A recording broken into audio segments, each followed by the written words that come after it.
माशाल्लाह। और जिस तरह बाहर निकला है वो पूरी दुनिया ने टीवी स्क्रीन्स पे देखा है, और ये मेरे लिए भी निकले हैं, अल्लाह का शुक्र है, नवाज शरीफ का किला है लाहौर। लेकिन जिस तरह लोग तंग आए हुए हैं महंगाई से, जिस तरह लोग बेरोज़गारी से, लाकानूनियत से तंग आए हुए हैं, इस हुकूमत की नाअहली से और इस हुकूमत की नालायकी से तंग आए हुए हैं, वो लोग PDM में और नवाज शरीफ में अपनी निजात देख रहे हैं। अच्छा मैडम, ये बताइएगा कि कल के जलसे के बाद लाहौर के थानों में एक बार फिर मुकदमात के अंदराज का सिलसिला जो है वो शुरू हो गया है। देखिए, मैं आपको एक बात बताऊं, इस हुकूमत की जान निकली हुई है लाहौर के जलसे से। मुल्तान के जलसे में भी इन्होंने यही किया था, गुजरांवाला के जलसों में भी इन्होंने यही किया था। कभी आपने सुना है कि एक जलसे में 3,000 2200 FIR कटी हो? कभी देखा है?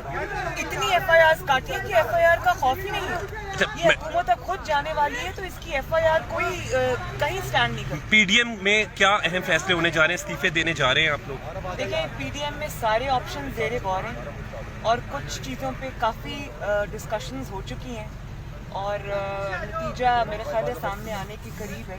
आज की मीटिंग बहुत ज़्यादा अहम है, इंशाल्लाह जो भी डिसीजंस होंगे। मैम, जिस तरह से आप भी नामजद हैं मुकदमे के अंदर, काइंडली ये बताइएगा, अगर आपको गिरफ्तार किया जाता है तो 13 का जो जलसा है, आप क्या समझती हैं कि उसके अंदर कारकुनान उसी तरह से लीड कर पाएंगे और बाकी जो रहनुमा है उसी तरह से लीड कर पाएंगे जैसे आप कर रही हैं?